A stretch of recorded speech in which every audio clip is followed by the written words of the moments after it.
What is up, everybody? Here we are, Murder Metal Mayhem, doing a live.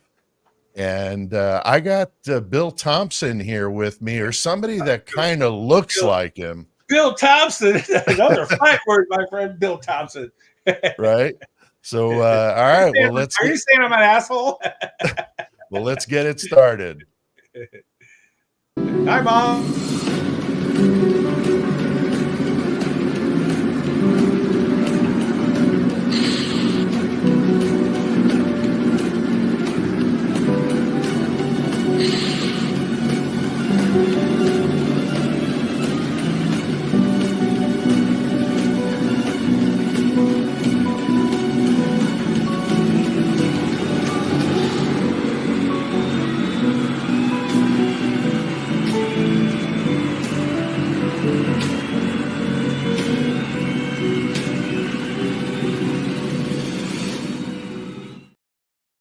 All right, what's going on, everybody? I got a new friend to show you. Try to show you little parts of the studio here. We call this guy Spike, so for obvious reasons, but you may want to remember that later in the live. So just remember that. Put that in your memory bank. But very good to see everybody here. We got people rolling in, and I got a special guest with me today, Russ Mohr, the guy who, the subscriber who contacted me by email about the controversial, some would say, theory called what I call the alive theory. So how you doing today, Russ? Good. First of all, I got to say hi, Mom. Controversial, but I tell you what, from the comments, it's really not as much as I thought it would be, because they were all like, that's what I thought too all along, and everybody just siding with this kind of, It was really, really surprising, really surprising. Before I forget to tell everybody, in case you're wondering if I sound a little different, I got a pretty nasty cold today, but I don't cancel unless I am like seriously ill. Back in 2001, I battled cancer and was doing chemo. And the only show I missed when that all was going on with my band, Low 12, was the day of the emergency surgery I had. I spent that whole summer doing chemo and didn't miss any shows, even though I was like throwing up outside of the van. It was bad, but I just kept rolling. So, but oddly enough, on September 11th, the September 11th was when I got the news that I was in remission. So that was a pretty crazy story. But I wanted to say thanks to my beautiful wife, Jenny, and the mods of Mayhem. You guys are rolling out this week, so you got something to police the chat, so make sure everybody's cool, and I appreciate that. And we got AR Hayes here in the mods role today, doing helping us out, so that's awesome. So thank you to AR Hayes, and thanks to all of you guys for being here. I've been really looking forward to doing this one. Don't forget, though, next Sunday, Mother's Day, with Murder Metal Mayhem. I mean, how that just goes like cookies and cream kind of thing, right? But me and Unfiltered Lucky are going to be on for that one. Same time, 4 p.m. to 6 p.m. Central. And obviously, we're going to be doing some Idaho 4. And I saw a comment that somebody left I thought was a great idea.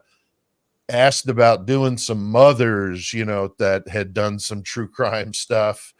And for the Murder Metal Mayhem podcast, we've done entire months of May about moms and, some of the really terrible ones. So Lucky and I are going to be doing some back and forth with a few of those notorious women that did some bad things in true crime. So that'll be mixed in with some good Idaho 4. So don't miss that next Sunday. If you have a question, put a bunch of question marks in front of it, because that'll make it easier for us to see. I'm going to do the best I can at answering questions, but it depends how many people we get in here and how quick it's moving. And I'm going to do the best I can, but I am going to take a break about every 30 minutes and hit some of the questions. So if you've got them, put them in there. I'll star them and I'll go through as many of them as I possibly can. All right. But we're not going to tolerate any nonsense. That's why we got the mods ready to go. We'll put you in a timeout if need be. We want to keep this civil. We want everybody to have a good time. We can agree to disagree sometimes, but we don't need to get nasty. We don't need to get negative. And if you don't like what you're hearing, then just go somewhere else. We don't need it here in the comments in the chat today. Now, there is information in the ticker down at the bottom of the screen if you're interested in like leaving a tip or super chat or something like that. It's not ever required, guys, but it is, of course, appreciated. But if you want to do that, you can. I've also got a PayPal on there if you'd rather do it that way. And also, I wanted to mention there's a breaking case going on. If you're not familiar with Micah Miller, I'm going to be doing a video on that tomorrow. That'll come out at some point tomorrow. That's the pastor's wife in South Carolina whose body was found 100 miles from her home in the woods in North Carolina. Very, very suspicious. Almost sounds like a Chris Watts type situation, minus the kids, but very similar. Really interesting case. Just starting to break. You probably have seen some of that, but I'm going to be on that case, so expect some of it from me. All right, so we're going to get to the heart of this thing, Russ. And I just wanted to mention to everybody, we're going to be talking about this theory that some would consider a little controversial, but like with any of the theory and speculation that I do on the channel, we're going to put this on the burner and kind of let it simmer because there's other stuff going on in this case. And I'm not saying that I believe that this is what's happening in the Idaho 4, but I certainly think it's one of the options. And I'll explain it a little bit more if you're still like, what is he talking about? But if you can just suspend what you know about this case just for the duration of our discussion, and just open your mind to the possibility, you may find, like I did, that more things make sense in this very confusing case. I've seen people in the comments saying stuff like, it's no worse than the other theories out there. It makes total sense to me. And I've seen a lot of that kind of stuff. So, let's just keep it civil. Like I said, if you don't agree with somebody, don't get all personal about it. We can be adults here. All right. But I do have some other topics to get to, so we'll see how this conversation goes. But Russ, why don't you explain like how this theory kind of came to you and what was the response that you were getting when you reached out to some of the other creators out there? Yeah, sure. I mean, it wasn't like no big aha moment or anything. It's just kind of built up over time because just all the things. And to be honest about it, is I wanted to see some of the crime scene photos and stuff. It's just something that interests me. Right. And it just never came up. They never came up. And it's like, that just can't be. They said over 11,000 pictures were taken and video, and all that. And this is from a police department that loses the autopsy stuff. They lose everything, it seems like. But yet they're able to keep these 11,000 pictures that would bring big money. I mean, not just like $5,000. We're talking $100,000. But they keep those, secure. None of them ever leak out. Come on. Right. I mean, one of my big thoughts is that, first of all, they don't release a 911 call because there isn't one. There was never any students at that house. They took that eight hours because this is a thing that just kind of happened, I think. I mean, it might have been planned, but something came up where they had to get it done now. Okay. Right. So I wanted to jump in there because if we've got people watching, may have not seen these videos that I did. I did one on Monday. I did a follow-up one yesterday, or the day before. I lose track. I do a lot of videos, but it's the theory of, could these 4 actually be alive? Okay. Now people were going kind of crazy with it. I saw some in the comments, and I saw Harsh did it, and another channel did it as well. Harsh at least mentioned he heard it here, but he was more talking like the psyop side of this thing. And I actually looked up the word psyops, and it's a military style operation. And, the whole government, I'm not buying that. Okay. So I just want to make that really clear. Anybody watching, like, I am not thinking that that's going on, but I do think it is perfectly feasible for somebody, maybe that these Kids were being watched because of the activities going on there. They all knew the FBI was involved, and they got wind that one of them was going to snitch on somebody high up in the food chain. And it was, we got to get in there and get these kids out of there or they're going to get killed. Right. And they got in there and they got them out of there. And then they had to come up with some sort of plan. And I'm sure the FBI or any law enforcement's got all sorts of scenarios. So it's not like they had to come up with something like this from scratch. However, to think that they would stage something like this is very, some would say, controversial. But if you look at it like that, where they're going in to say like a witness protection program because they're going to go testify against some bad people, then it doesn't, to me at least, it doesn't seem that outrageous.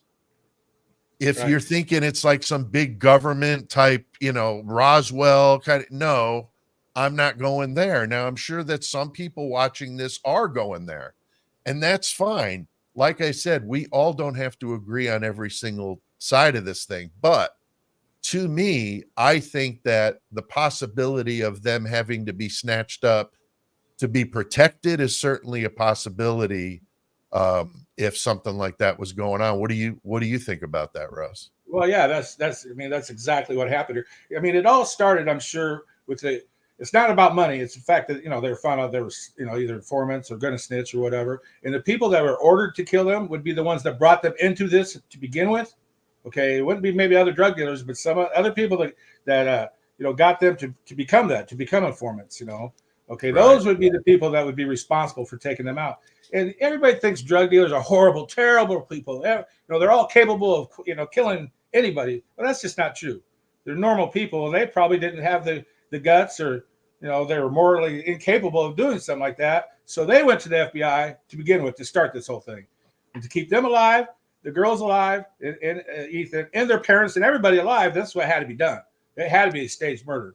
I mean, that's just, otherwise the people that were ordered to do it would be dead. Okay.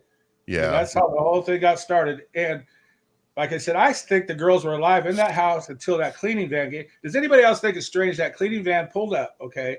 And they put that big, huge tarp between the van and the house. For what? To hide the cleaning supplies? Right. Why? Why would you do that? Why would you? Because the mattresses are still in there, because they pulled them out later right in front of everybody, made a big show of the blood stain. They want to be respectful, but yet they put these mattresses right in the back of a pickup truck where you can see the blood stains. Right. So what was coming out of that house that was so important that they had to tarp the whole thing up, and you could see, I think that's when they were moving the kids. I really do. Again, if you're going to go with, and I keep prefacing everything I say with that, because I want to make people understand, like, I'm not whole hog into this idea. I just wanted to bring it up. And some people thought I was being disrespectful and just trying to get clicks and all this kind of nonsense. I'm just bringing this up because when I first read your email, Russ, I thought it was like, oh my gosh, I mean, come on. But then the more I thought about it, I'm like, well, it would help explain this, or it'd help explain that, more so than the nonsense that we've been fed in this case. You know what I mean? It does check a lot of the boxes. Now, again, I'm not saying that this would negate any of the frat boy, because I definitely think that's in play. There's a lot of things in play in this case, which is why I think it's so fascinating to the people that are in this community, because there are so many parts of it. And it is the more you look at it, the more you see. That's why when I get comments from people saying, oh, a year ago they were talking about this, I'm like, well, I wasn't here a year ago. Right. I was here in December. So if I want to talk about something that you saw a year ago, I don't care. Then go watch it there. I'm just talking about it. I'm going to talk about it my way, and it's going to be different than whatever you're watching. I'm not saying that that's better or worse. I'm just saying it's going to be different. And that just kills me. I mean, there's stuff you could relook at.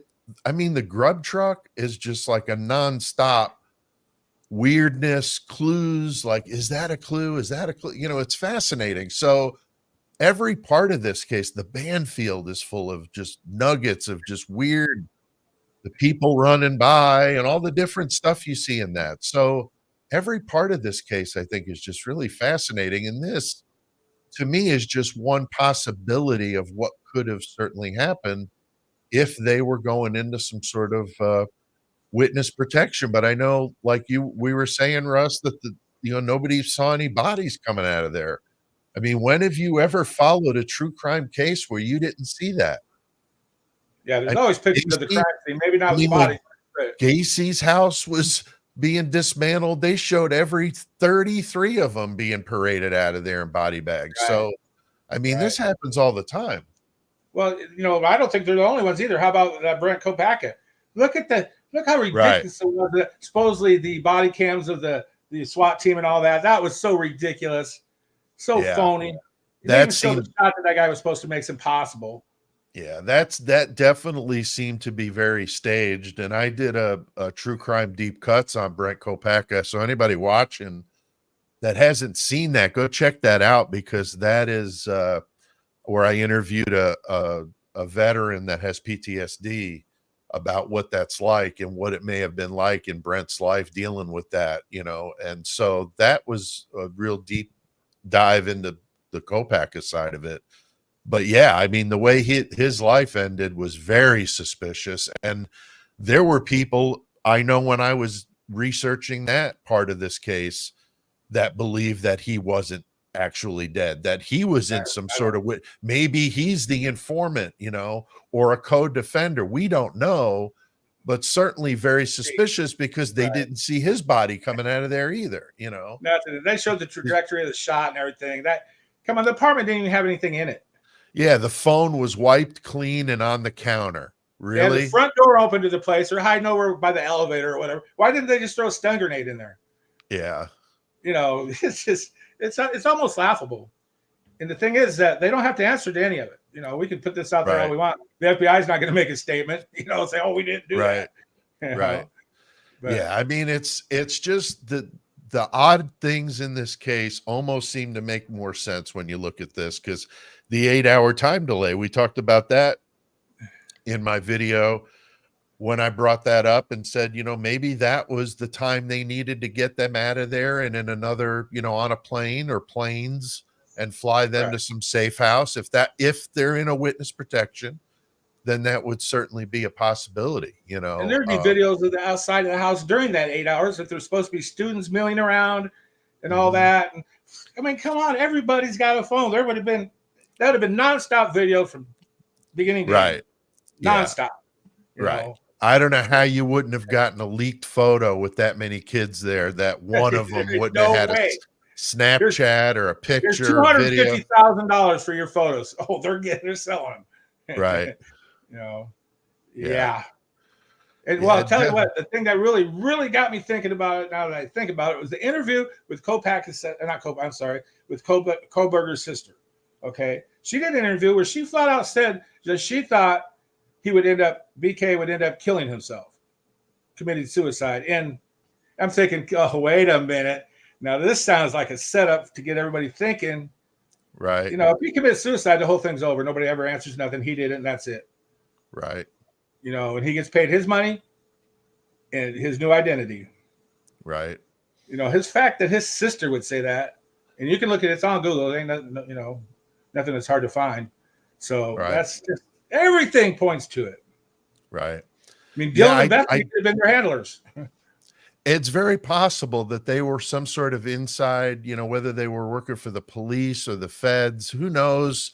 A lot of people, when I put that in because I did a follow-up video. So if you saw the original Alive video and then I did the follow-up video and I talked about that possibility that maybe Dylan and Bethany were working for, again, we don't know, who, but that may be why they weren't part of that, and they needed Dylan there to be able to corroborate this asinine story that's in the PCA, which is a complete joke, So, I mean, that's what kills me about this is it's so poorly constructed. I mean, I'm an author, okay?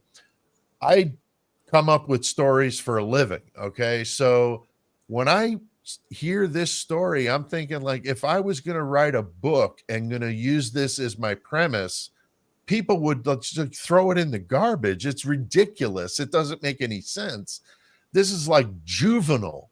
This is completely absurd. So And another I don't even know how anybody takes that seriously. Right. And then we found out in the hearing on Thursday that they don't even have that evidence. So how in the hell were they arresting Brian Koberger on evidence that they didn't even have? Right. I mean, that's ridiculous. I would love to know how you justify that. I mean, that is just completely ridiculous. See, So that's the key you just said right there. They don't have to justify anything. See, that's Right. how they can do whatever they want, no matter how stupid it looks. They don't care. They have a story and they don't care. That's their story. Too bad. They're the law. We rule. This is, you can't do Right. nothing about it. Right. So that's kind of how they get away with that. They just don't have to worry about any of it. Right.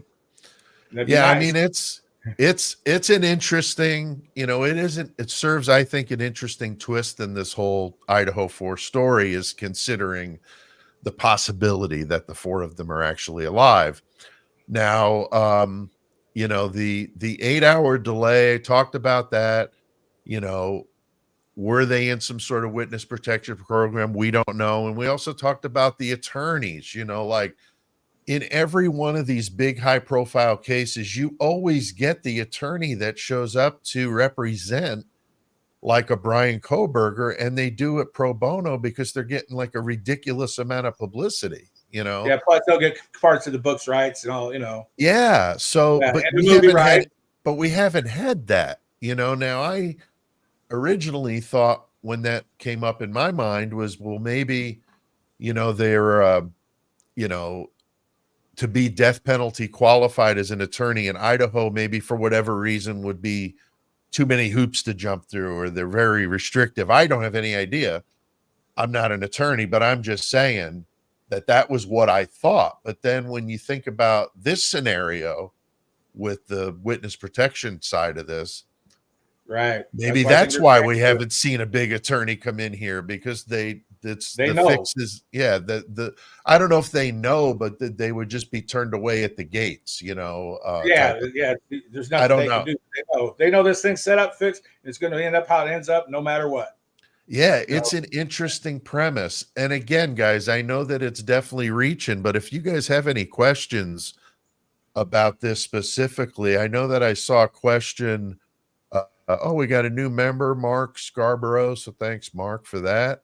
And I got one here from the Richard. He's a member here, Murder Metal Mayhem, but he always posts good questions and stuff in these lives. But if you guys got any, like I said, put some question marks in front of them, put them in the chat. I'll try to get to some of them now. But this one here from the Richard, regarding Brent, the audio from his body cam sounded like the negotiator was like pre-recorded and in a loop. I agree, Richard. It is the same question over and over and over. It was just bizarre.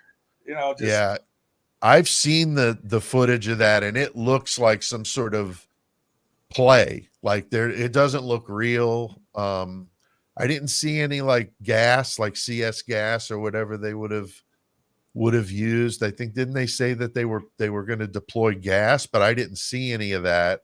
It just looked very, very fake. So I agree, Richard. The whole thing looks, to me, what I, talked about in that True Crime Deep Cuts, is I think Brent Kopacka knew something, and I think he was swatted, is how I think that happened. So I think somebody swatted him. Oh, yeah. That wanted him to be eliminated.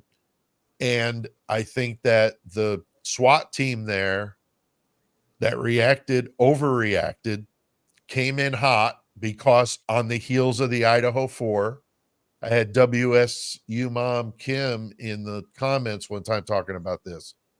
Yeah, they would have come in hot because it was on the heels of the Idaho 4. So they come in there hot. This dude, unfortunately, very, a tragic figure in this whole story with PTSD. It's horrible.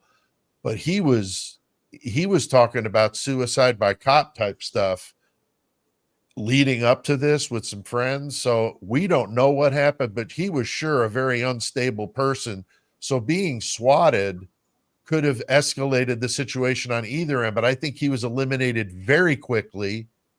And then that whole stage production to try to make it sound like a standoff and all of this. Like there was no like barricades up in the streets.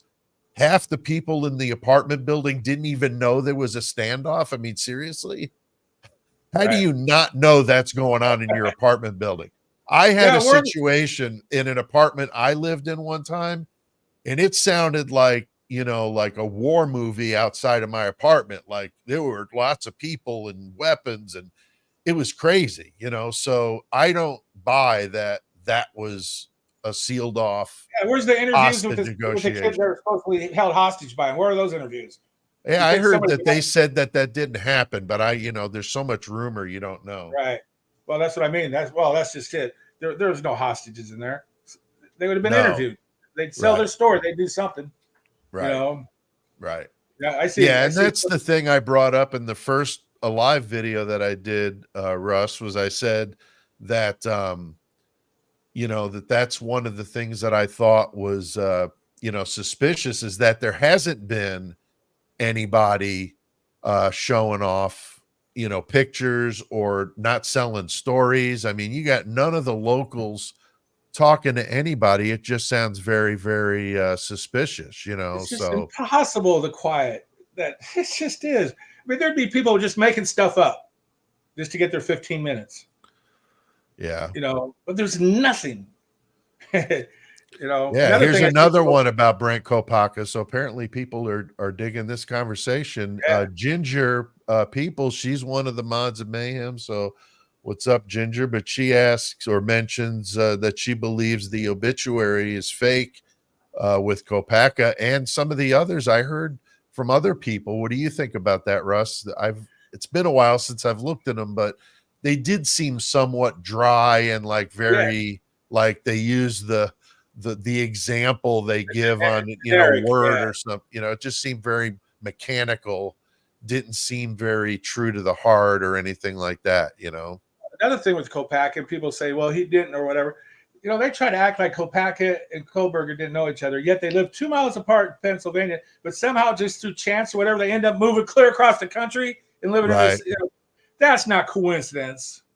It doesn't seem. I mean, I've had people in the comments that gave examples of somebody they know and they move. I get that. But how many coincidences are we going to deal with in this case to where we finally are like, okay, you've reached your coincidence limit. We're done with that. You know, we're not going to take any more of that nonsense, because it seems absurd. I mean, how many coincidences could there possibly be? Another thing that just came into my mind here, you know, about Kopaka's military service and all that. There was not near enough backlash from veterans organizations or anything about killing a veteran that had PTSD.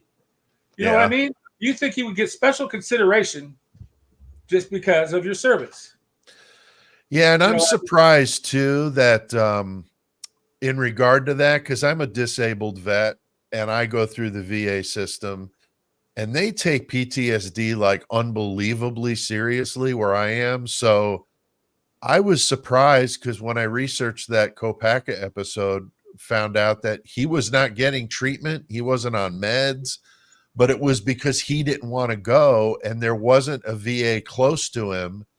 And he didn't have he had gotten a DUI in, I think, Nevada or somewhere else. And so he didn't have a license. So there was just like a series of unfortunate events with him.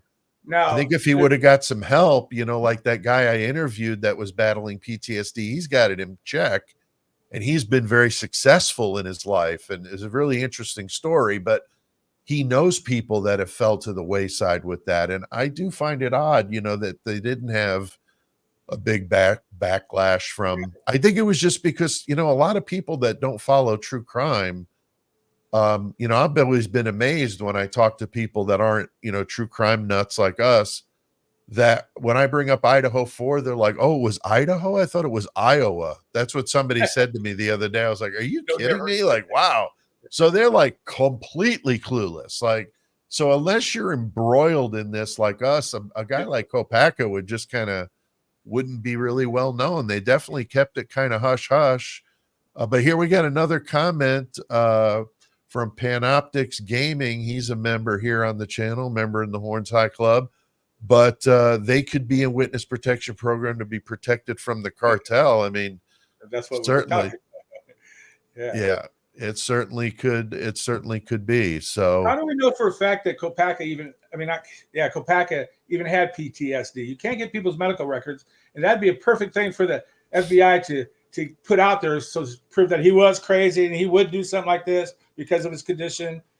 There was an interview that I watched with on the Thought Riot podcast. I really like their channel, but they played an audio interview with a couple that knew Brent really well, and he would hang out at their place and played with their kids. I mean, he was, they knew him very well leading up to this. Okay. And they were the ones that were talking about the PTSD issues and a lot of the symptoms that he had, according to them, lined up with PTSD, as well as, other substance abuse issues and stuff like that. But here I got a question here from Catalyst did frats and sororities keep those two alive because they will keep the secrets? My first take was that the three girls were not born into wealthy families. Could that make them targeted by peers? I've brought the class warfare thing up. I do find it interesting that, these sororities and fraternities, they act like they're holier than thou. And I could see some of those wealthy kids from wealthy backgrounds, like some of these. I mean, I did a whole series of videos about this stuff, father's a CEO. There were multiple players in this game that had fathers that were CEOs. And I'm not saying that that's a bad thing. I'm just saying they came from money. And you have Xana and Maddie that did not, and I don't know about Kaylee. I've heard so much rumor about her and the family. I don't even know what to believe anymore. But it is interesting that maybe 3 of the 4, but at least 2 of them were, obviously in a much lower social standing than some of these others. And maybe it was a little bit of that. I think, I think she's onto something here with this comment. I don't know. What do you think about that, Russ? Well, I don't think, like I said, it's hard for me to think of anything like that because these girls, they just were not murdered. The cartel would not have them killed like this. It would be like 3 bullets with the silencer and they'd be dead. They would not have some butcher. This is all, the way they were killed is to keep people out of that house so they could have a reason to keep people from going in that house because of all the blood, the carnage, the horrible, horrible way they died. No. Right. They wanted people out of that house. The fact that nobody got to go in the house, nobody. Right. No, I hear you. I think there's definitely something to it. But here we got Dan Lackland says, this is obviously a psyop and that the truth will come out. So, he believes that. I know that he's not alone. I mean, that's just, it is certainly, I saw a lot of it in the comments, and that's why I wanted to have this discussion to kind of bat it around. And I'm sure some people are just like, this is crazy. But like I said, if you look at it from the witness protection side of it, I don't think it is. But how about the biohazard angle that we kind of looked at there, because they would not allow people in the house as a biohazard? Yeah. So to me, the one thing that always seemed odd to me was the red stuff on the foundation outside the house. Now, I used to be a building inspector, in my previous life. And I've been to a lot of like flood damaged houses and stuff like that. I've seen some crazy stuff. I've never seen a flood damaged house with water like pouring out of across the foundation like that, unless it was like extreme.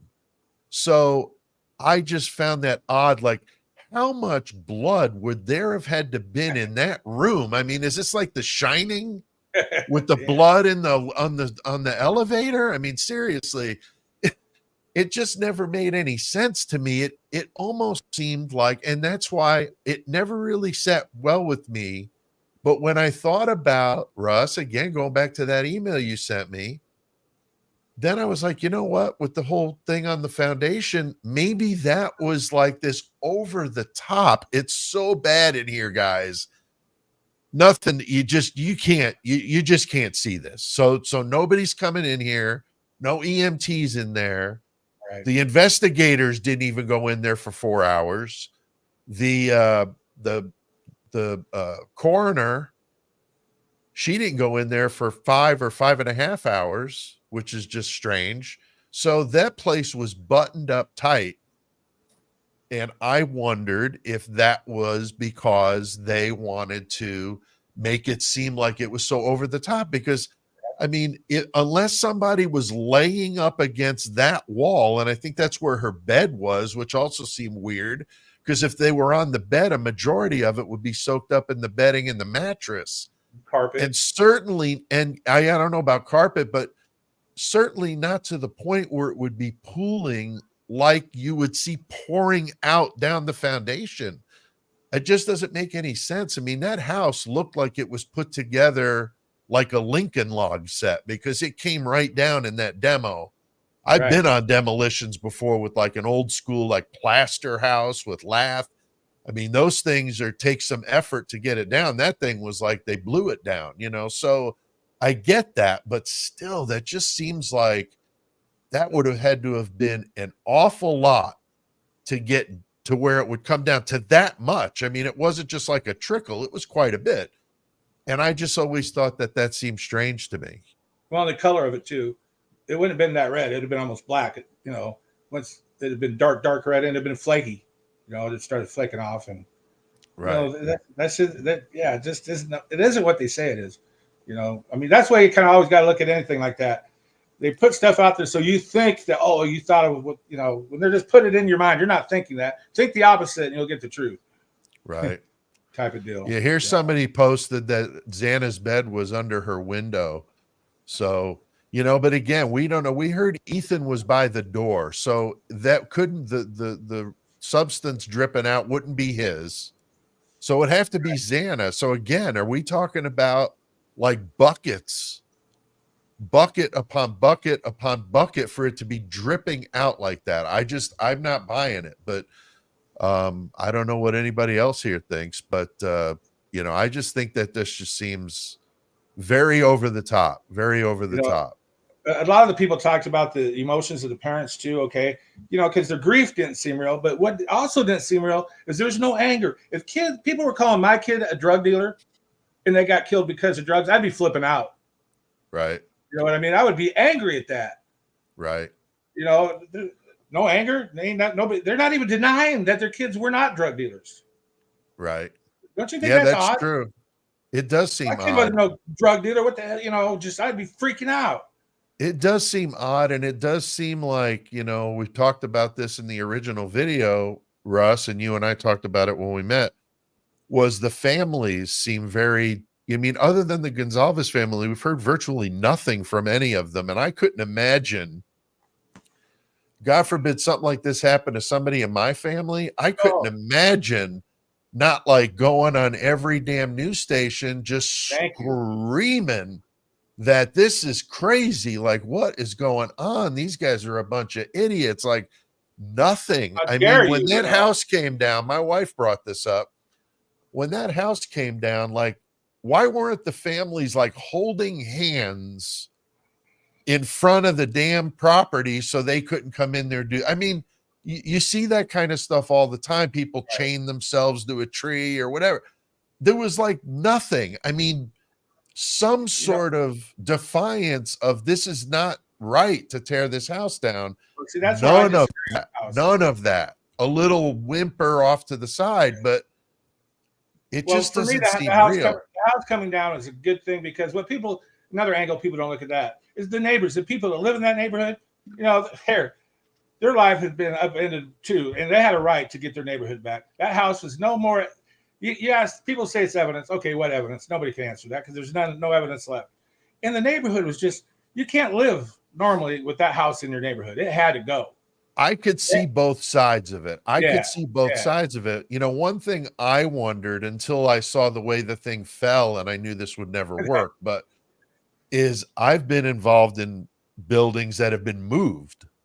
So I wondered, why don't they just pick the damn thing up and move it somewhere, put a tent over it, and just leave it there, but there'd have been no way that house would have fell apart. But that was my first inkling, was why don't they just move it? And I could see both sides of the argument on the demolition, because I could see the people that say like it, should be held as evidence, and in case somebody wants, the jurors or somebody wants to go through it. But that's even more of a clue, if you want to go with the argument of that they're still alive, is that they don't want anybody going in there because there's nothing in there to see. You know what I mean? If you want to believe that this was just a production to get them, the four of them, out of there for whatever reason it was, there would be no mess on the inside.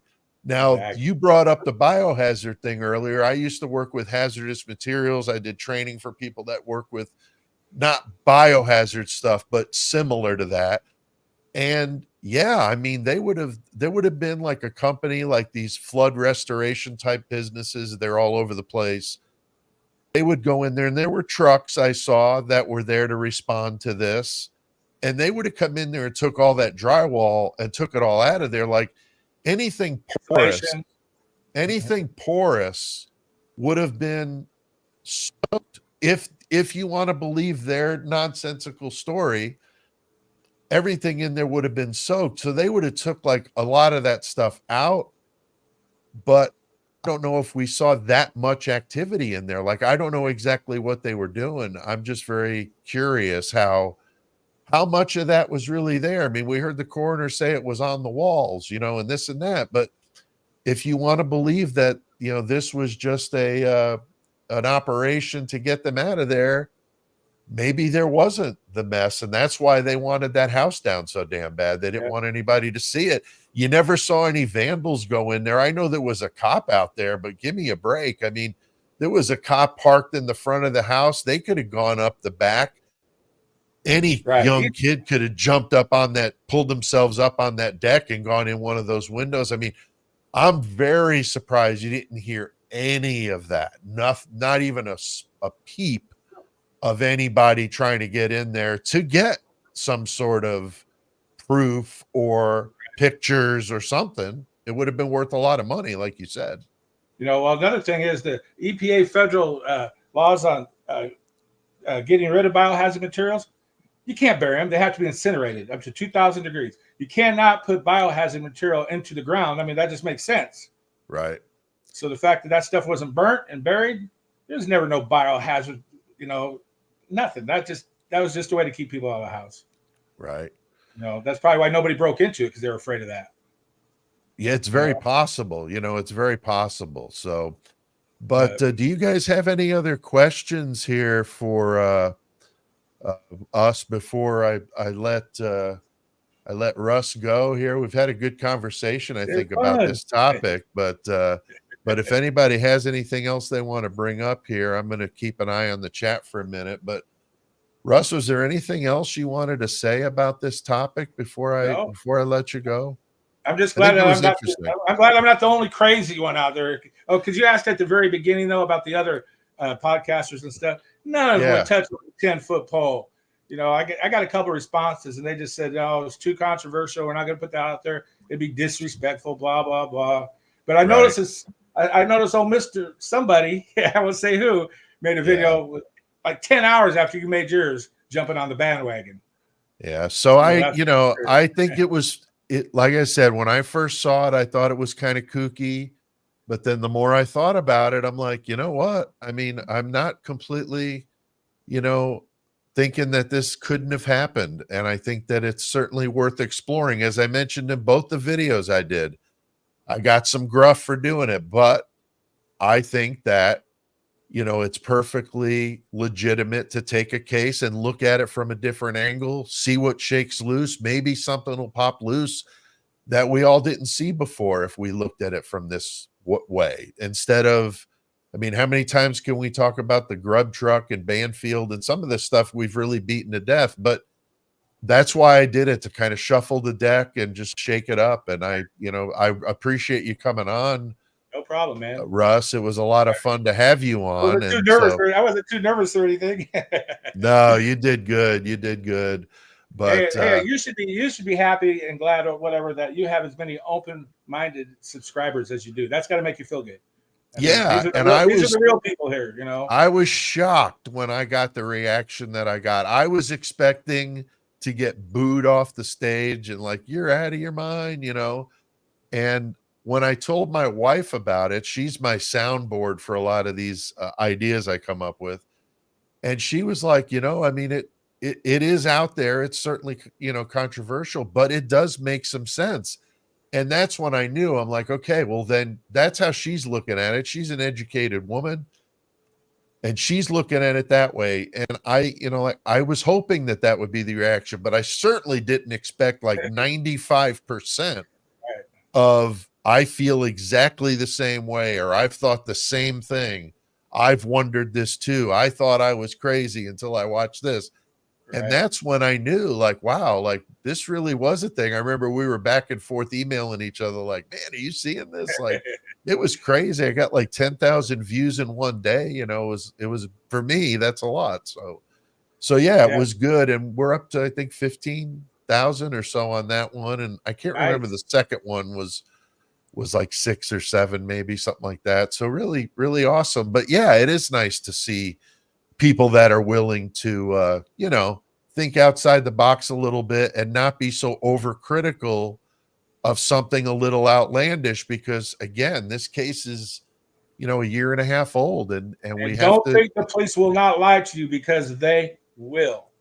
Right. You know, that's just a fact. You know, yeah, they've certainly done some of that. Anymore. The police are not your friend. Right. But right. Anyway, hey, I'll forgive you for that Bill Thompson comment at the beginning. Let you get on with the rest of the show. I'm going to go watch it on YouTube. Thanks a lot, Russ. We'll see you later, my friend.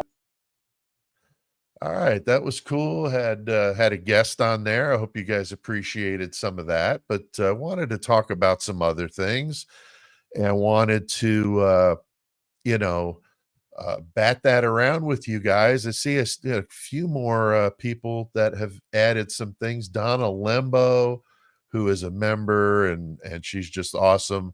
But she says, I agree, Pete. These parents aren't acting as angry as I would be. It seems that these parents are acting too polite. I don't understand it. Now, I will say this, Donna, because you won a contest. So I know the part of the country that you live in, because that's where I'm originally from. And I could tell you that it is a far cry from the way things are in the Midwest. People are a lot just more polite and more pleasant. And it is kind of funny sometimes when I think about like how my parents would have reacted to, say, this situation as compared to, you know, somebody else's parents that I've met, you know, living in the Midwest. So there is a little bit of that. So we don't know.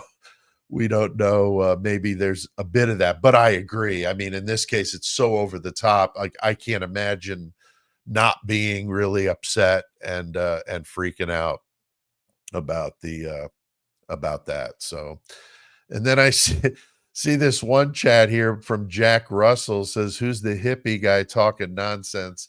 That was Russ Mohr. He's a subscriber that contacted me about that theory. And I wanted to have him on to let him speak his piece because he was getting laughed at. And I agree, you know, some of that stuff is really out there. But again, I just wanted to bring it up to you guys. Let's talk about some other stuff here. Now, one of the things that always didn't really sit well with me is that I remembered right after the crimes happened that there was a video or a picture of a heating and air conditioning company parked right outside the house. And I wondered why.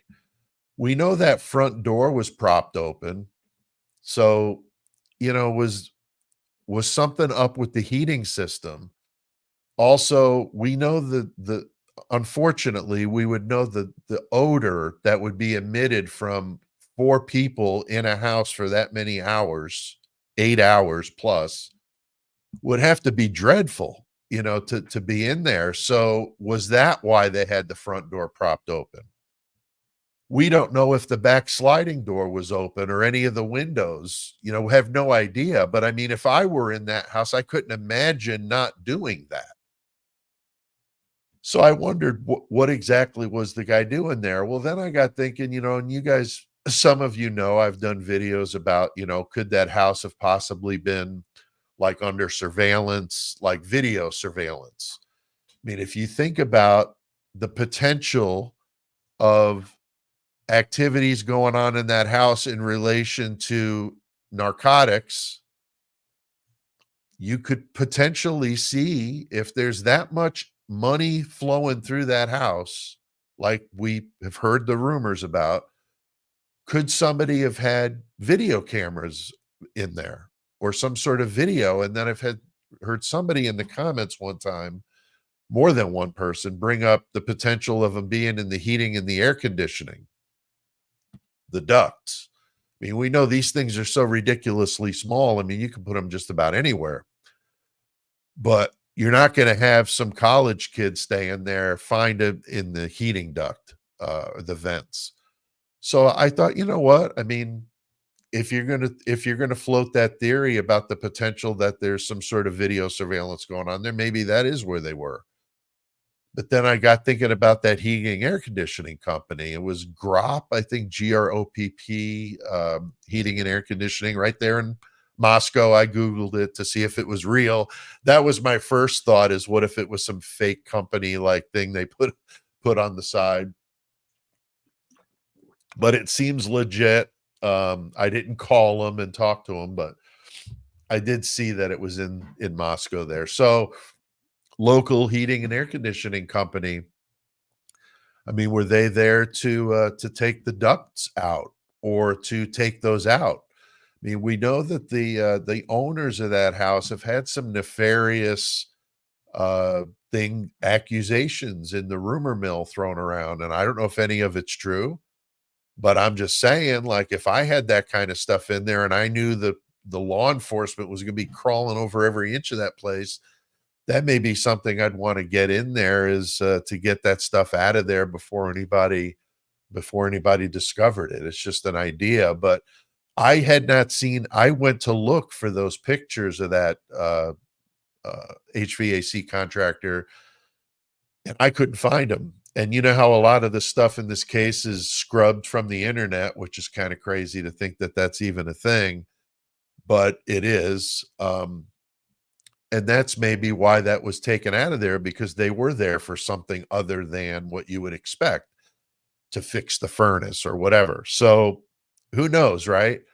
But I did have a couple of you that emailed me. I really appreciate that. You guys are awesome. I don't have your names at my fingertips, so I do apologize. But there were two that sent me the picture that I had that I could see. It's like, okay, there it is. GROP heating and air conditioning. It's just the typical work type vehicle. Ladders on top, did nothing out of the ordinary. But you wonder, why were they there in a house that's now going to be buttoned up and closed down? Maybe they were there to like winterize it so pipes didn't burst, which is perfectly possible if there was not going to be anybody in there. Maybe that's what they were there to do. Just don't know. But it did make me wonder, when I thought about the video surveillance, that maybe that could be possible. So I don't know if any of you guys have any ideas about that. But I had somebody had commented positively. That's some excellent thought-provoking chat from Russ, so that's cool. Catherine, thanks, Catherine. And yeah, if you guys haven't already done it, hit that like button. Doesn't cost you a dime here. Just go ahead and hit the like button. And if you're not a subscriber and you like what you're hearing and you like the way I do what I do, consider subscribing to the channel. I sure appreciate that. And then if you're on the replay crew, if I could talk, the replay crew, go ahead and drop a comment down below, because you guys know how much that helps. You always hear about the algorithm. It's true.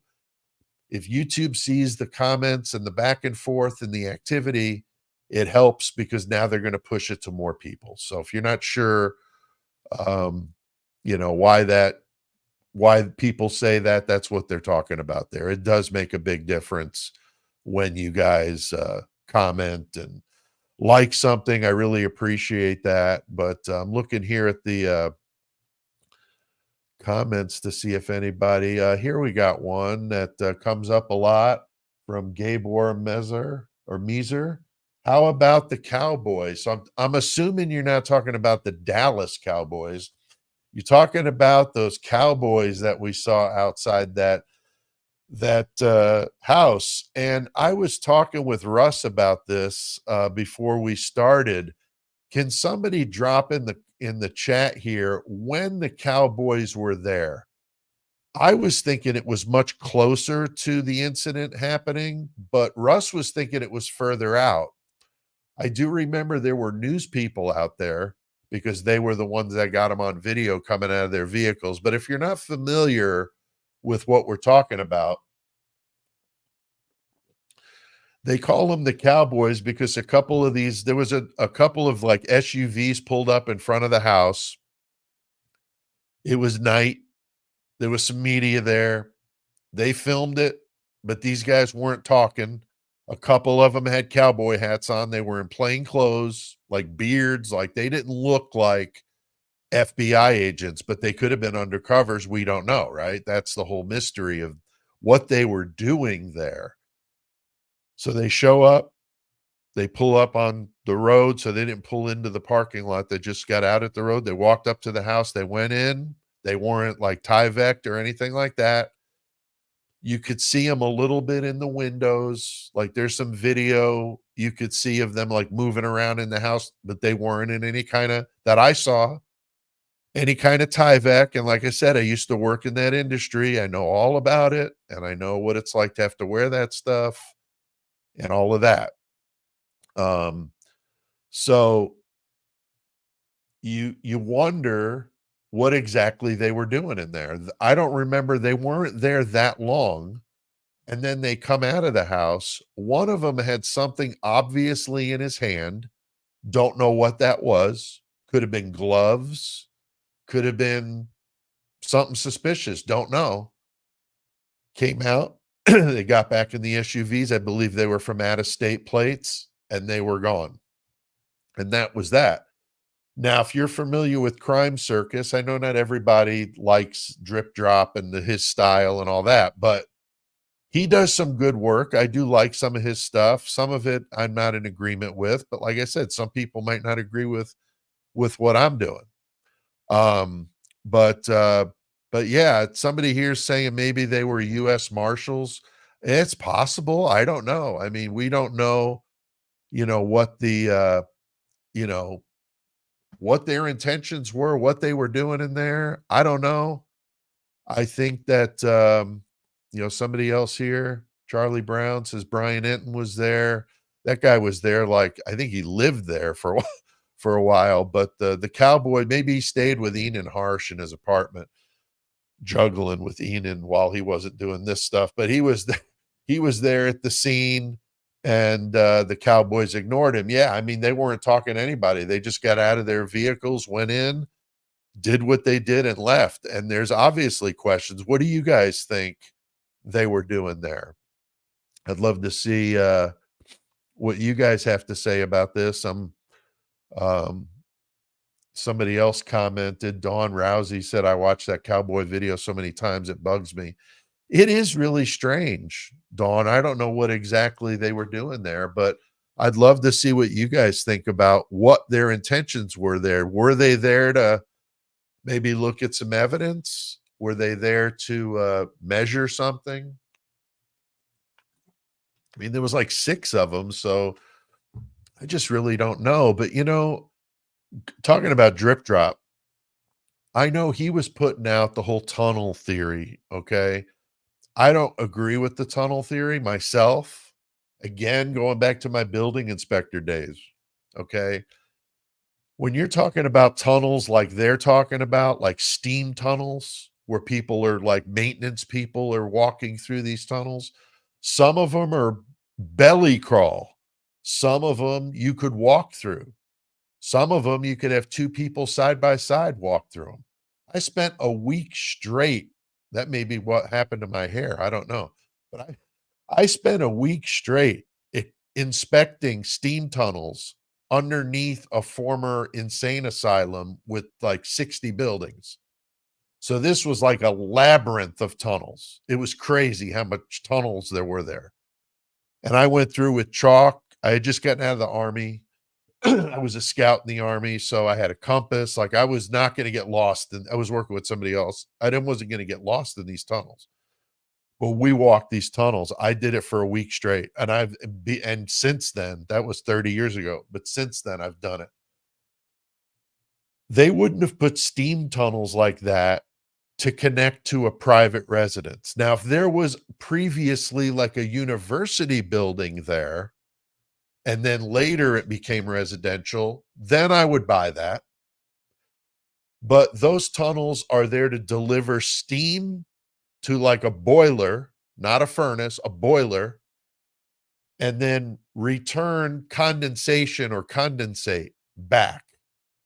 So supplies and returns going through a tunnel system. Okay. That was not, in my opinion, going on here at all. So I know I've seen a ton of that kind of stuff, but I don't agree with that. Okay. But I do think there could have been, I know Drip Drop got into this in videos I've seen, that there were in that one bedroom on the first floor or the basement, the one that Bethany was not in, the one that Ashland Couch was renting for nothing, which makes absolutely zero sense unless you think possibly some nefarious activities were going on in there. But behind, if you're looking at the room, I guess with the parking lot to your back, if you're looking at that bedroom through the window, on the far wall looked like there was like a sliding door, like a closet. In my opinion, based on, and I've never looked at like floor plans to know this, but based on what I'm estimating where things could have been in that basement, you had to have some room for the furnace and the water heater or water heaters and that kind of stuff. But there would have been, I think, enough space for there to be like a false wall behind that closet and something in there, whether it be product or something to that effect. So I wondered if maybe the Cowboys were going there to check that out, because I seem to remember watching or hearing something from a realtor who was from that area, and she said she contacted the FBI to tell them about a false, like some sort of false wall in that closet. So maybe she had, shown the house before. Who knows, right? I don't know, but I seem to recall that. So maybe that's what they were doing there. I don't know, but I don't know if anybody else has any ideas of what the Cowboys were doing there. I don't know if they were there to, doing something again, something related to the case, of course, but what, I don't know. So that's a good question, but definitely appreciate that. And it's nice to see we got like 450 people watching. So that's awesome. Appreciate you guys being here very much. And I, can't say enough how much I appreciate you guys supporting the channel. We got merch, Murder Metal Mayhem. And you know what? I wasn't going to do a giveaway, but you know what? Why don't we do some giveaway stuff? So I'm going to give away a t-shirt. Murder Metal Mayhem t-shirt. I got 2 different t-shirts. You get to pick which one you want. But that's the zombie shirt. And it's got a picture, a drawing of the 4 of us for Murder Metal Mayhem, the podcast. One of those guys in this shirt, CK, is passed. If you remember my early videos, I used to have somebody in the background. He's still in here, but he's not in the shot anymore. But a cardboard cutout of my friend Chris, we called him CK on the show, but the zombie artwork has got all 4 of us on it, and then the Murder Metal Mayhem logo on the back. And then I got the original shirts. I've only got a handful of these left, but these have the logo on the front. And then a drawing of me and Chris, the original co-host with me for Murder Metal Mayhem, the podcast. So I'm going to give one of those shirts away, and you'll get to you have to figure out an answer to a question, and I'll remind you of the hint that I gave you earlier about something here in the studio that I showed you earlier. You got to remember this guy's nickname. I told you it earlier. It's Spike. So just remember that for later. And one of you guys will win the t-shirt, but only in the US. I hate to do that, but my gosh, it's so expensive to send merch. I had sent a t-shirt to a guy in Sweden. It cost me $30. That's when I said, I just can't do this for out of country stuff. It's just too expensive. So I hope you understand that. But again, make sure you like, subscribe. And I've got my books if you're into horror and that sort of thing, PeteAltieri.com. I give a poster and bookmark with every book I sell, and I sign them all before I send them to you. So I got free samples on there if you like that. And I've got a couple of audio books on Audible. I've had people say, you should narrate books. I'm like, I have narrated books. I've done too. Short story collections that are on Audible, Amazon, or Apple, but I don't get very much when you buy them from there. But you know, I appreciate you reading it, or listening to it. But I read the stories, and I'm gonna give. I've got some free audio books. I've just got to get the codes up. But maybe for the next live, I'll do some of those where I'll pick a few winners and you get a free audio book if you like that kind of stuff. So not everybody does audiobooks, but some people really like it. And for one of those collections, it's me reading like almost all of them, and I bring in another voice actor buddy of mine who does a couple different stories. And then the last one I did it all. So there's that. Some people like that kind of stuff. Some people don't.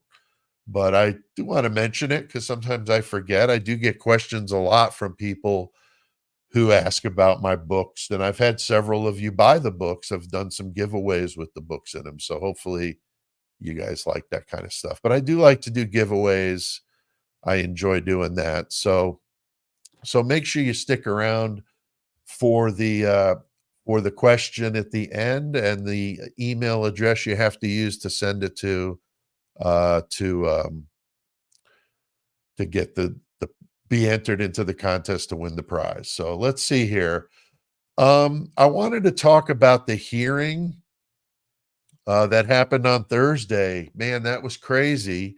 I'd love to see what you guys think about it. But one of the things that I really, had a huge takeaway from this one is Ann Taylor was like on fire. I mean, she really, in my opinion, just like was on a roll. And I think it's great to finally see, that she's got some fire and some oomph to defend him,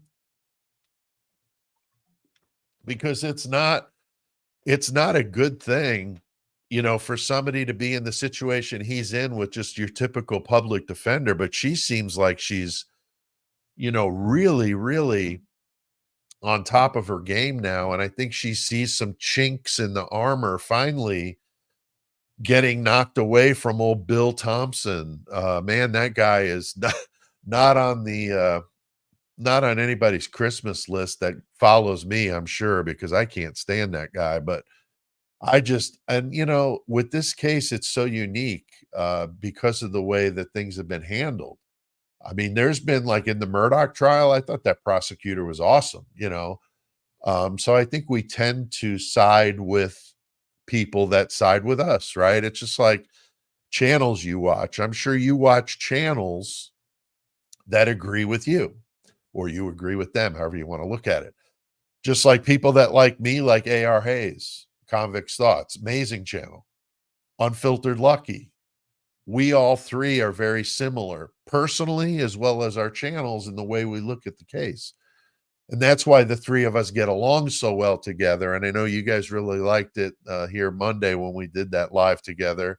And we're going to do more of those. We're going to do them on a regular basis because you guys really liked it. So you tend to watch channels that interest you. And so if you're not going to watch something that you vehemently oppose to, most people, now there's some that watch that stuff just because they want to see what stupid thing he's going to say next or she's going to say next. And I will admit, I mean, I got a couple of guilty pleasure channels that I watch just because they grate on my nerves, and I just want to see what kind of stupidity they're spouting this episode or this video. But I don't do too much of that.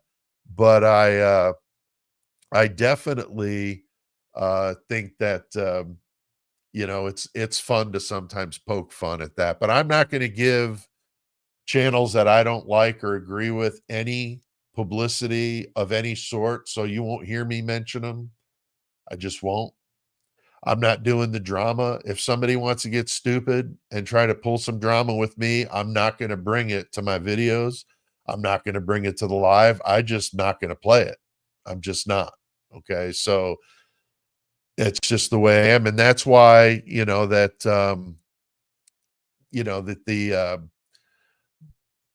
the people that have been very appreciative, of what we're doing, it's nice. Me and Lucky and AR were very appreciative of the support. Here's an example of this. Catalyst Do. Um, she's been a member for 3 months, so that's awesome. She's one of the OGs on this channel because she was one of the first people that joined the membership. It's just $2 a month or $1.99. And the big perk with it is you get the episodes as soon as I put them out. So like some of these videos I put out like 2 or 3 days before they come out on to the public. So if you're a member, you get them right when I upload them. So that's one of the big things that people like.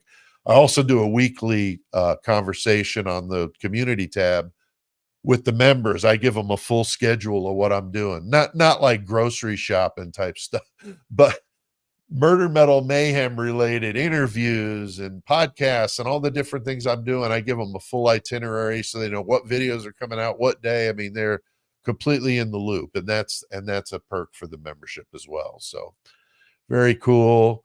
And here's somebody, Victoria Lee. She's always in the comments. AR, Murder Metal Mayhem, and Lucky, you're like my true crime dream team. So thank you very much. That's very nice of you to say. Appreciate that. And yeah, I definitely enjoy interacting with you guys doing this live like this. I think this is really cool.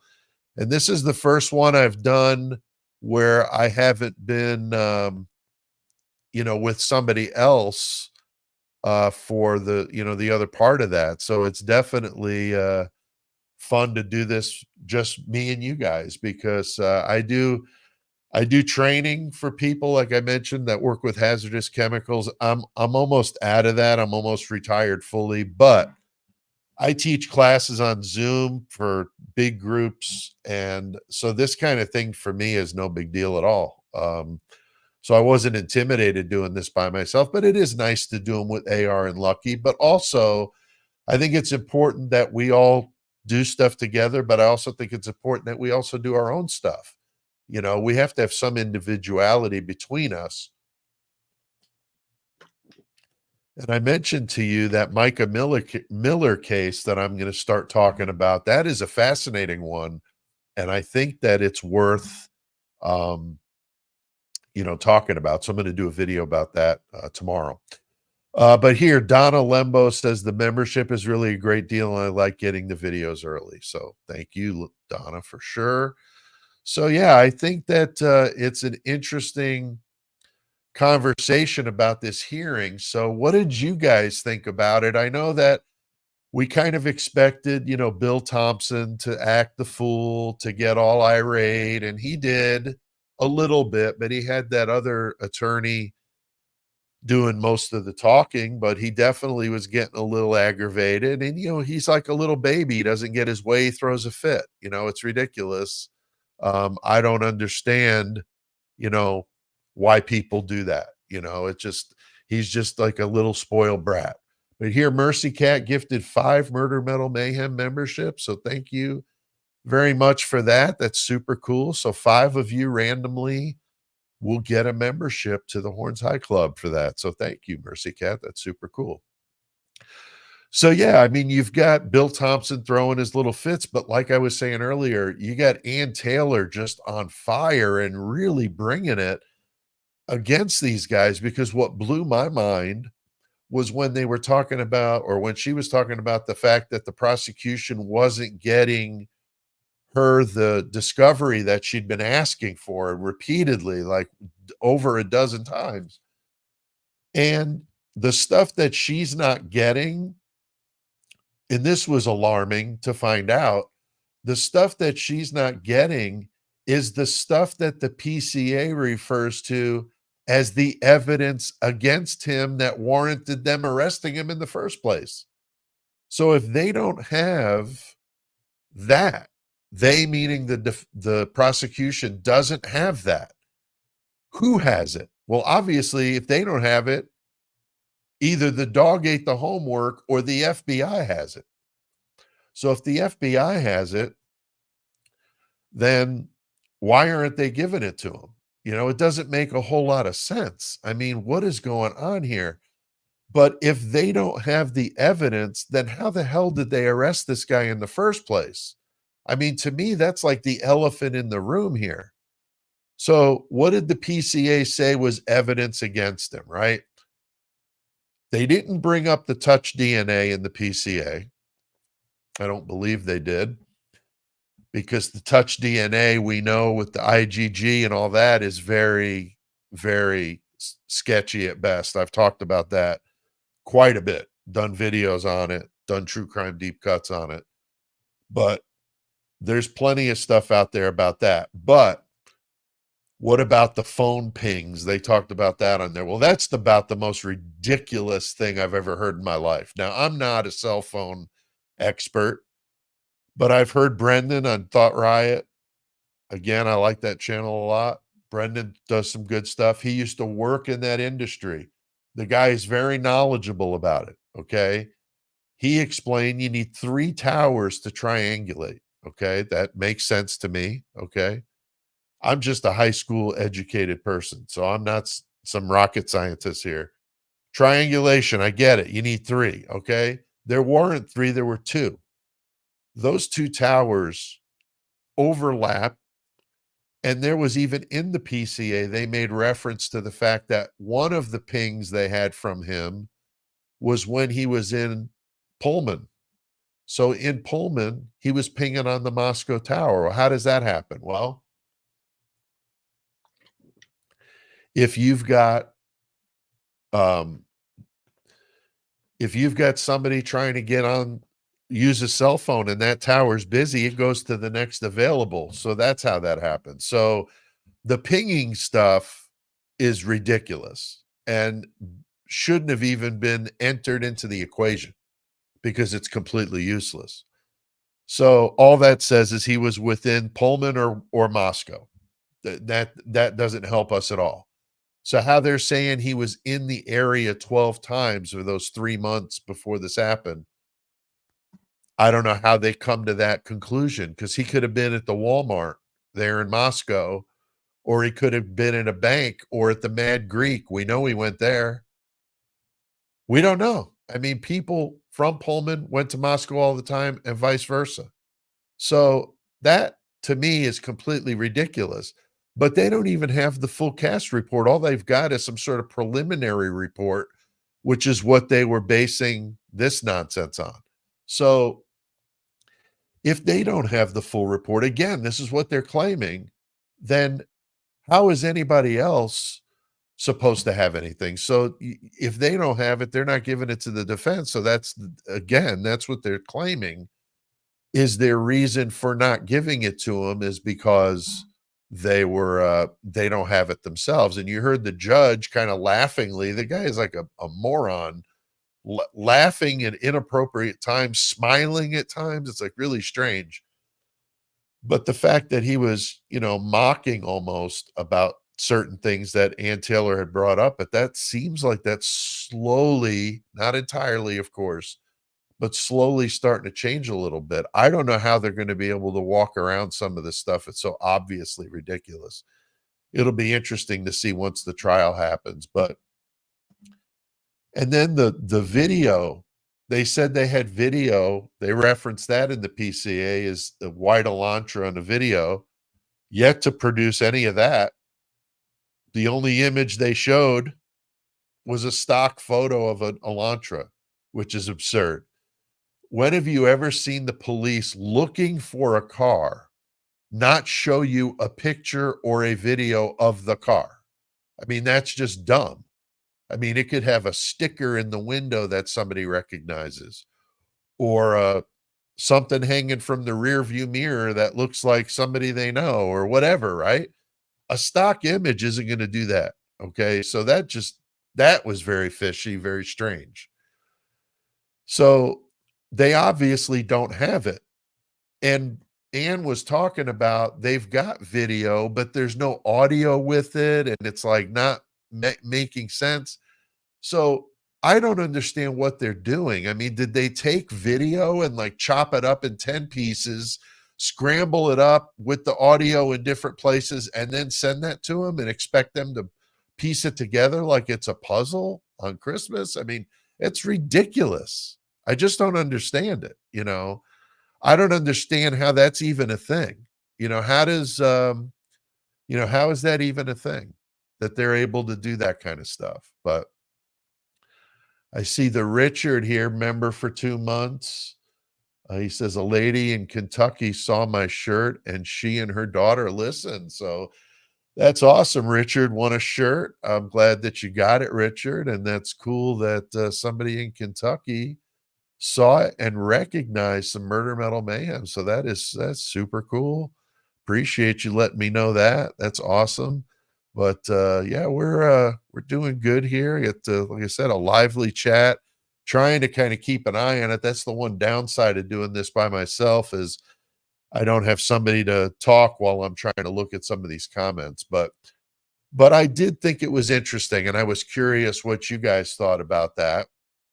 And then, my question was too, they referenced a federal grand jury. That was just kind of in passing. And, they mentioned it and then didn't really talk much of it, but mentioned something about the grand jury didn't indict. So what is that about? I wonder if anybody's got any suggestions of what the federal grand jury was about, because I believe, and I can't remember the channel I saw this on. It was AR Hayes talked about, sorry, AR, I forgot for a second that I saw it from you. But AR Hayes on A Convict's Thoughts talked about this, that he believes there's a possibility that the warrant or the grand jury could be related to that case in Pennsylvania of the woman they found, the 45-year-old woman that they found in the same, I believe it's in the same county where Brian Kohberger's family lives. So if that's the case, maybe they were, because I know that there was talk that maybe he was linked up with somebody that had ended up, deceased, and maybe he was involved with it. And I know that AR was talking about that the parents, Brian's parents, had to testify in that grand jury. And this was after he was arrested. So what's that about? I mean, were they was Brian being investigated for that murder of that woman? I don't believe that I've seen even a cause of death. I know they found her remains like a year later. Very sad story. But, you wonder, was that related to Brian Kohberger? But they didn't have enough to indict him. There wasn't really anything there. But it was interesting that a month after she disappeared was when Brian moved to Pullman And then a month after Brian moved to Pullman, Brent Kopacka moved to Pullman. That's interesting. And boy, I mean, the Brent Kopacka thing, I mean, as many times as I've looked at that, it just keeps eating at me that maybe he is involved in this somehow. It does seem very odd the way he went out, and like we were talking about earlier with Russ, that maybe, he really is alive, that maybe he was part of this case, and that he was whisked away to be a witness or a defendant or something. I don't know. I mean, I really don't know, but it is certainly curious. And we remember that one hearing where the judge, and I've seen a video that said this was bogus, but then I've seen other videos that say it was true, was when Judge said Kopacka in a hearing, like a Freudian slip type of thing. And that's certainly, if that's true, and again, I've seen both sides, so I don't know if it's true or it's not. But if that's true, then that definitely makes you wonder, right? I mean, is Brent Kopacka somehow involved in this? Is he the reason why everything's all quiet? I mean, that would kind of make sense. Is that the reason why there's a gag order? Is he potentially a witness? I mean, if he was using, like, the couple that I heard interviewed that knew Brent claimed that he was a user, and like pretty bad alcohol as well. So you take PTSD, substances and alcohol, he's like a walking time bomb. So it's perfectly feasible that is what happened. But did he know somebody through purchasing those substances? Did he know too much?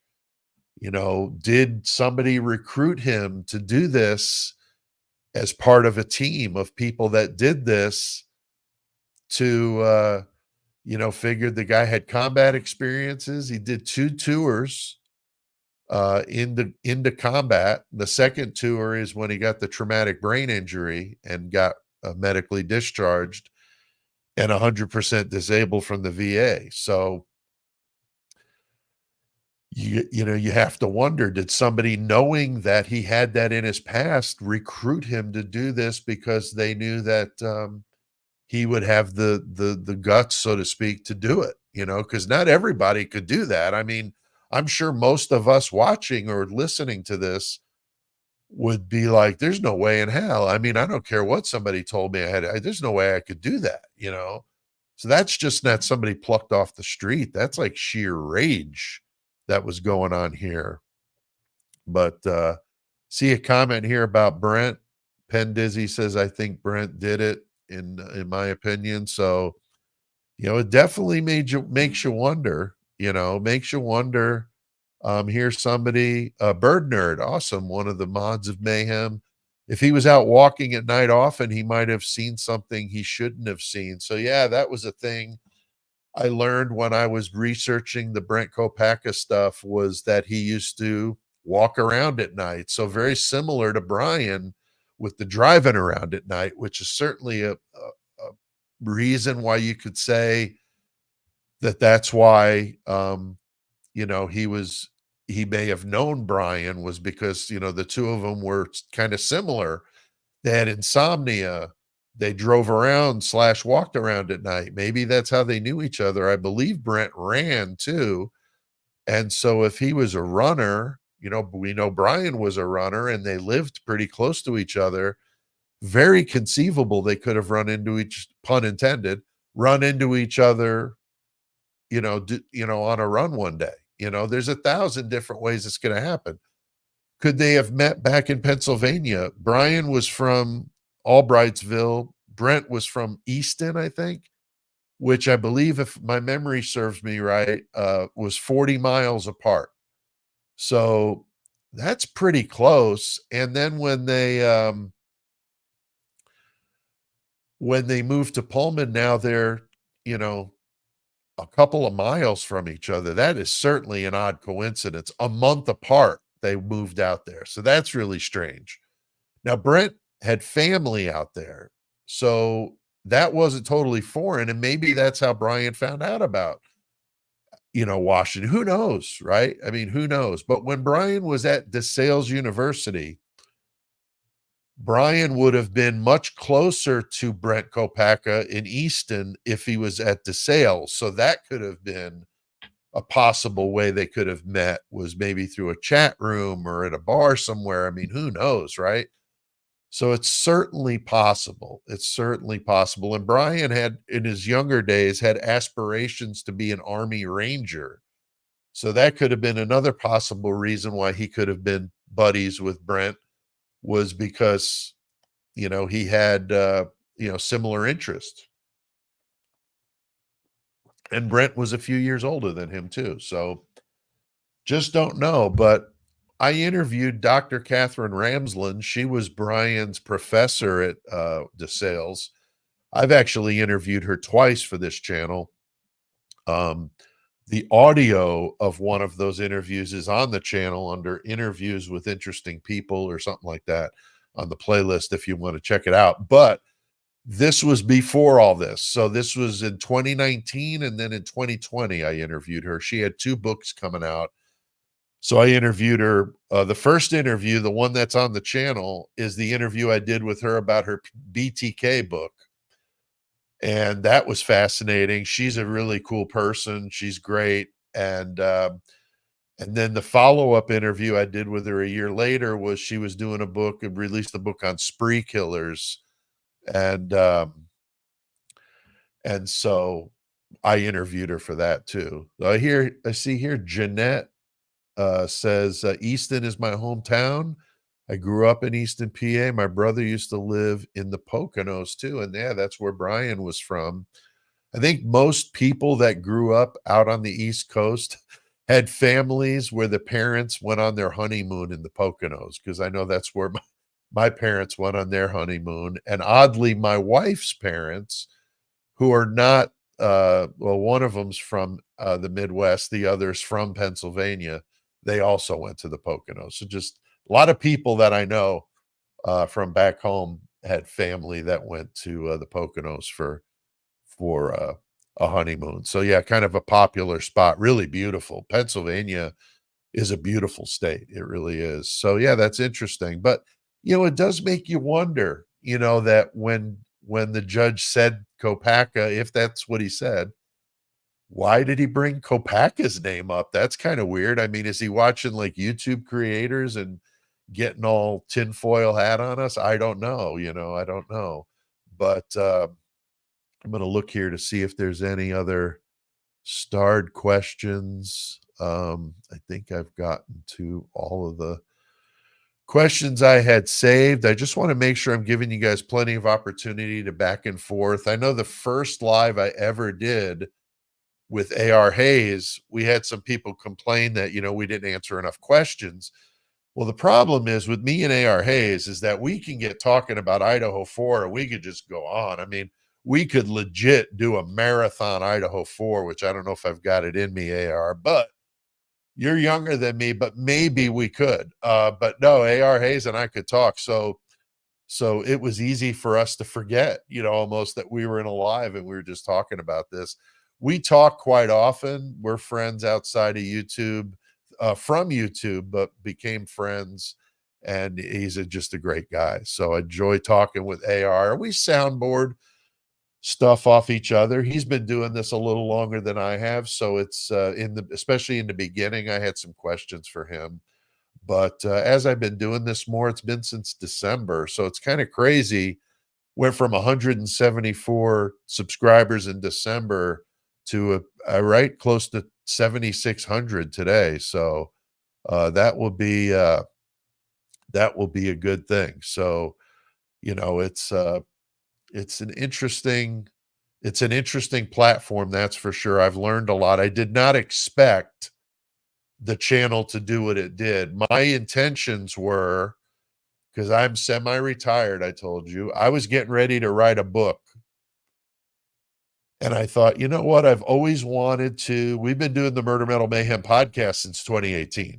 April 2018 is when we started. There's 260 episodes of us. So There's tons of stuff, but they're all solved cases.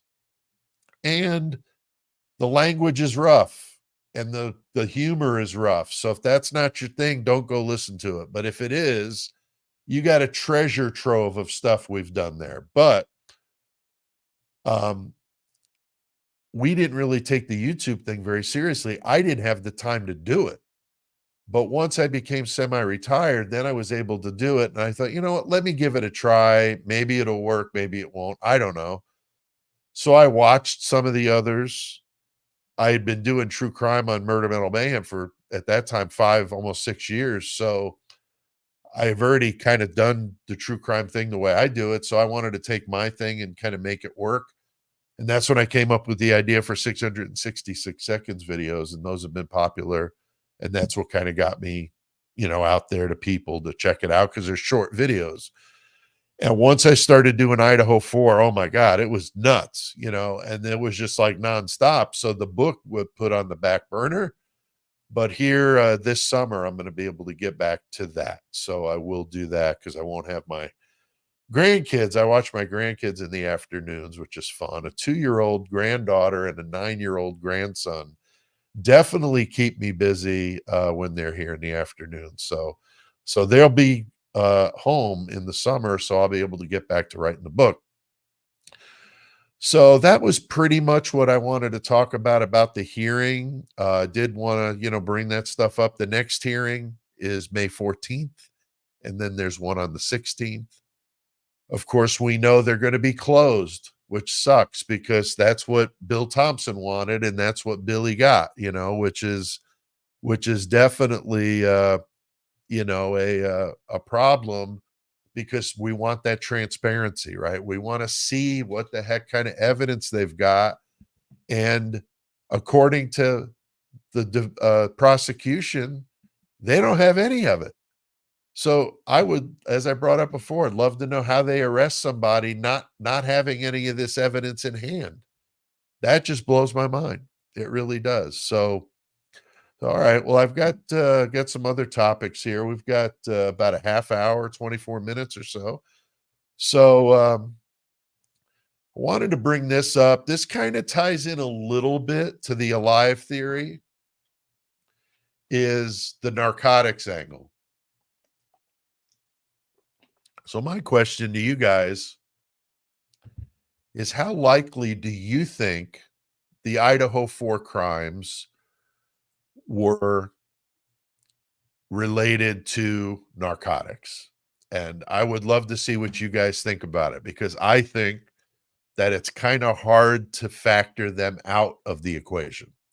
Honestly, it rings true. That was the first thing I thought when I heard about what happened, was it was a drug-related hit, is what it sounded like to me. The only thing that threw me off a little bit was the whole fact that they didn't just come in there with guns, because as Russ was talking about, that's typically how that stuff is done, right? But we don't know, if maybe they did that. We've heard, the 4chan post talked about, that it was, everything else was, the reason why they didn't use the guns is because it would be too loud. It's a quiet Sunday night. I mean, that would have been heard, miles away if they went in there and did that. Maybe if they went in there with silencers, but I don't know. So nonetheless, that's what we can assume was a drug-related sort of hit. So I would love to know what you guys think about that, because I think here Ginger says for sure. Oh, the Richard 100%. I clicked on the wrong comment. There we go, Ginger. But Richard, I agree with you, buddy. Ginger says for sure. There's people that Christopher Lee here, that it was a drug hit. I mean, we everybody here looks like we're kind of in a, or at least the comments I'm looking at here, agreeing with the whole idea that this was related. But the fact that the biggest bust in Idaho, Washington state history happened a month after these crimes happen. Okay. So to me, it's difficult for me to think that all of these things don't somehow tie in when they're that closely happening to each other, right? And then you want to throw the Brent Kopacka thing we were talking about earlier. What are the odds that all those things happening at once don't somehow tie into each other? I mean, it just, to me, that's what it seems like. It seems like all of these things we're talking about somehow relates to this bust. And that's why I said earlier about the concept of them being in witness protection, or a couple of them I don't know, but I'm just saying that it certainly makes you wonder if that could have been a reason why that would have happened. Okay. I just don't know. But then you also talk about the mother of Xana and the stepmother of Maddie both getting picked up on trafficking type charges, large quantities, and somehow walking between the raindrops and not getting themselves a ton of time. That's obviously very, very suspicious. The police don't do that just out of the goodness of their hearts. They do that because you're giving them some information that is going to take down some people. And I know A.R. Hayes has talked about, I think there were 26 big players that went down over that bust. 26, like major. Idaho, Wisconsin, and Arizona, probably where they were coming across. So certainly makes you wonder if this was related to that. I mean, I know Emma and Demetrius, their names come up all the time in these conversations. You know, we know that they were dealing substances. We know that they were the ones that got the kid over there in Seattle that was from the U of I. Caden, they got him in a bad way. He ends up ODing and they wind up walking away. I mean, who's doing that unless they're giving up some information? So how do they factor into this story? I mean, again, like I was saying earlier, that's the thing I think with this case, is that there's so many different angles and ways it could go that it does, make you wonder, which one of them it is. Can it be all of them? That's why I brought up in my original theory called lambs to the slaughter. I'm getting ready to update my theory of how I think this all went down. But when I look at all these possibilities, the frat boys, the narcotics angle and all these different things, it's hard to eliminate any one of them. And that's why I think it could be all of the above. And these people played some kind of role. Maybe Bethany's role was to keep an eye on him at the party at Sigma Chi. And then they left to go home. Maybe Dylan was the one waiting at the house to kind of be accountable for who was there at what time. And maybe Jack Showalter, who we know was keeping an eye on him at the corner club and then walked into the grub truck and then they ditched him. I think that's very possible. Again, all alleged. I don't know. I'm just speculating that maybe that was his role, to keep an eye on them, to hand them off, quote unquote, to the driver that drove him to the house.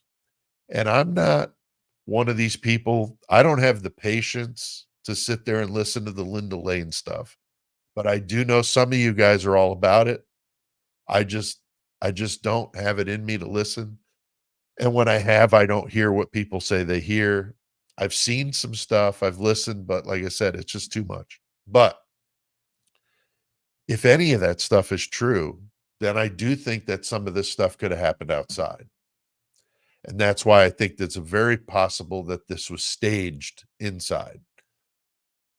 And that's why I was saying earlier too about the blood on the foundation wall outside the house. To me, almost seems like too much. Again, like a sign of, my gosh, how bad could it be in there that we see this coming outside? And maybe that was their way to kind of back up this story. Maybe they were eliminated outside and brought inside and thrown on the beds and they left. I mean, that they just threw them in there, set them up in there and left. I don't know. I'm just saying that could be a possibility that there was some sort of staging. And here I'm not that I'm totally out of my mind here, but Rachel Marie says she agrees. So thank you, Rachel. I thought maybe I was losing my mind there, but I'm trying to keep up with the comments here. But here Ginger says exactly, weird different angles, and each person has a particular part to play. I do think that this was a collective effort. Now I know that flies in the face of most true crime cases, right? You always hear the term Occam's razor. What is Occam's razor? The most simple explanation is usually the right explanation.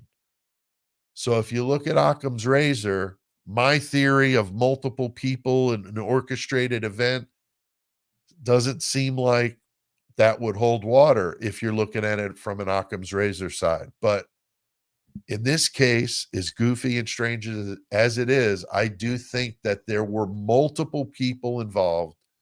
I think there's way too many suspicious people on the fringes of this case. The Jacks, Jake Schreiger, the frat boys at Sigma Chi. I mean, my God, we could talk about this stuff forever, but I know I'm starting to, my voice is definitely pretty rough here. I know I've been battling this cold and doing this live on my own, especially, definitely wearing it down a little bit more. But we've got a few minutes left. If you guys have any questions, if you want to throw them at me, I want to do the shirt giveaway. So again, I got 2 shirts. I'm going to give one of them away. Murder Metal Mayhem, the logo, the original shirt, and then the zombie shirt, which is cool because it's in like very vibrant colors. But the artist Jeff Gaither did this shirt. Came out amazing with the Murder Metal Mayhem on the back. But I'm going to give one of those shirts away. I've got the original shirt in extra large only, and the zombie shirt I've got large and extra large, I believe, in that shirt. Or maybe it may be just extra large in both. I think it is, because I'm starting to run out. I'm getting some new shirts. So I got extra large in both. So if you're small or something, you don't want it, you maybe will wear it as a nightgown or put it up in your window. I don't know. But I'll give one away. But what you have to do, it's a difficult contest. Remember this guy? Remember his nickname? Get the spike running up through his head. But you got to tell me the nickname of that guy I just showed you. And what you're going to do is you're going to send your answer to this email address. Do not put it in the chat. Do not put it in the comments on the replay. And do not email it to me at my normal email address. This is a special contest email. You email it to that one right there, right below, murdermetalmayhem@gmail.com. Email your answer. What's the nickname of our mascot here in the studio? And you'll enter to win. And then I use a random number generator to pick the winner. US only. I hope you understand that. It's just very expensive to ship overseas for sure. So that's pretty simple. A good way to win some free Murder Metal Mayhem merch. But we do have some good stuff on the website. But yeah, so want to make sure I did that before the very, very end in case somebody's want to let's see here. I really like the interview with the driver from that night. I don't know if I've ever seen an interview with the driver other than the one that was with the local news, but then I've heard some drama that may not have even been him. A lot of suspicion about that private driver. I did videos on Eric Gower because that's who I think it is, but I don't know because I've seen some, people that have said that that's not who it is. Oh, here I see Justine. She's from Australia here. She said, "Thanks heaps for the live, Pete. Hope you get better soon." Thank you, Juzzy. Appreciate that. All the way from down under. She sends me emails and we talk about Vegemite, but I tried Vegemite one time. We did an episode on the podcast about a Australian case. And I bought some Vegemite on Amazon and we tried it. And there were 3 of us in the studio. One guy almost threw up. The other guy spit it out. I ate it. I didn't really like it, but it wasn't horrible. But I have a friend from Australia, a guy from a band called In Malice's Wake, real heavy, like death metal stuff. And he told me, he says, "Man, if you're going to eat it, slather the toast with butter and then put a little Vegemite on it." And he said a little goes a long way. And it wasn't that bad, but I will be honest, I wouldn't eat it again unless I was getting paid or somebody was forcing me to do it, because it was a little bit much. But it's very salty, but it is a thing over there. You guys are all about it. Got quite a few Australian listeners to the podcast as well as viewers to the channel. So I really appreciate that for sure. Definitely don't forget about next Sunday. Me and Lucky from Unfiltered Lucky going to be doing a Mother's Day live, same time, 4 p.m. to 6 p.m. Central. That's the time I'm going to do these every Sunday. I'm sure there'll be some Sundays I can't do because of family commitments and stuff like that, but I'm going to do as many as I can. So hopefully you guys like it. I appreciate all you guys for watching these. Anybody that did any super chats or any of that stuff, I appreciate that, but of course it's not a requirement. I see somebody here says, "Question, I thought you were going to be talking with that nitwit that says the Idaho 4 are alive." I did talk with Russ at the beginning of the episode, so you may want to watch the replay of that. I'm not going to insult him and call him that. I think it's an interesting premise, but like I said, I don't think it was some sort of psyops type thing. I think it could have been, if you're going to believe that, it could have possibly been to put them into witness protection. But I realize that that's really out there to stage this whole trial situation and that sort of thing. So here, another comment that somebody said that they enjoyed it, not a nitwit. So I agree. I think that, it was an interesting conversation. I appreciate Russ coming on. Christopher Lee here said, "Great show. Thanks, everyone. Appreciate you coming on, Christopher, and all you guys." I'm looking here. Oh, Vegemite. Vegemite. It's a delicacy over there in Australia. Check it out. You remember the Men at Work song where they talk about a Vegemite sandwich? That's where I first heard about it. But yeah, that's a thing over there with Australians. So see somebody here. Thank you, Pete. Excellent video, live chat. Thank you very much. I appreciate that. I try to do it different than everybody else. I don't want to do it the same. And I do like to come to the table with ideas and topics we can go. I don't want to waste your time. You guys know how I am with the 666 seconds videos. I'm pretty much the same way with these. Obviously, they're longer than that, but in the fact that I try to move through it, I don't want to keep repeating myself 100 times. Here, Mark Scarborough. Thanks, Mark. He's a member. Great show. Appreciate that very much. And so we'll do this again next Sunday. Lucky and I, 4 p.m. to 6 p.m. Central. Don't forget to enter the contest. I'm going to give you until, let's say, Wednesday, so the replay crew gets a chance. Wednesday at midnight is when the contest will end. You got to tell me who is the mascot. What is he called? And you got to send it to murdermetalmayhem@gmail.com. So pretty simple. All right. Well, thank you guys very much for coming. And we'll see you next time. We'll do it again. Thanks very much.